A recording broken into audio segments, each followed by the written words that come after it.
श्री सच्चिदानंद सद्गुरु साईनाथ महाराज की जय। శ్రీ సాయి సచరిత 28వ అధ్యాయంలోని 394వ పేజీ అక్షయ ఆనందాన్ని పొందుతారు 9వ ఓవి నుంచి ఈ వీడియోలో.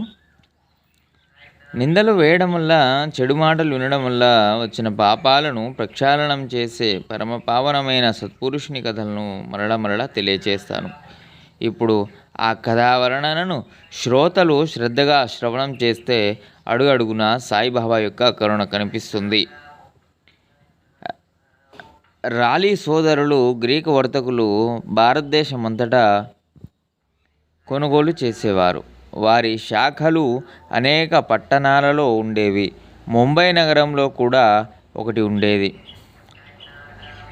అక్కడి అధికారుల క్రింద లక్ష్మీచందు అనే గుమస్తా ఉద్యోగాన్ని బాగా ఆజ్ఞాపాలన చేస్తూ విశ్వాసపూర్వకంగా ఉండేవాడు. మొదట రైల్వేలో ఉండేవాడు. తరువాత వెంకటేశ ముద్రణాలయంలో పనిచేసేవాడు. అప్పుడు అతనికి సాయితో సమాగమం ఎలా సంభవించిందో వినండి. నా వారు దేశంలో ఉన్న వేల మైళ్ళ దూరంలో ఉన్న వారిని నేను పిచ్చుక పిల్ల కాలికి దారం కట్టి లాగినట్లు లాక్కొని వస్తాను అని బాబా అనేకసార్లు చెప్పగా చాలామంది విన్నారు, అనుభవాన్ని కూడా పొందారు.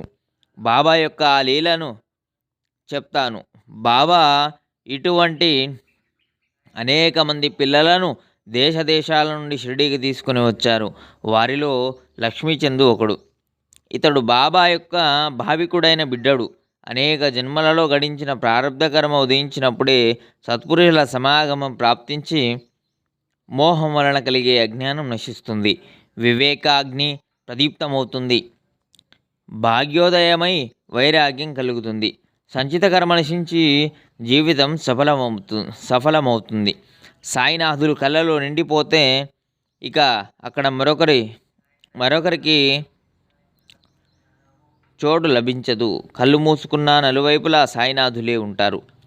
లాలాజీని కలుసుకున్నప్పుడు అతడు చెప్పిన స్వానుభవ విషయాలను నేను హృదయపేటికలో ప్రేమగా పదిలపరుచుకున్నాను.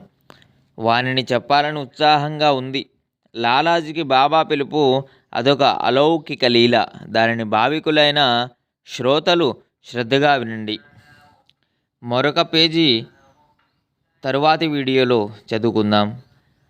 సద్గురు సాయినాథ అనుగ్రహ ప్రాప్తిరస్తు. ఈ వీడియో వింటున్న వారందరికీ శుభాలు కలగాలని ఆ సాయినాథునికి ప్రార్థన. జై సాయినాథ్.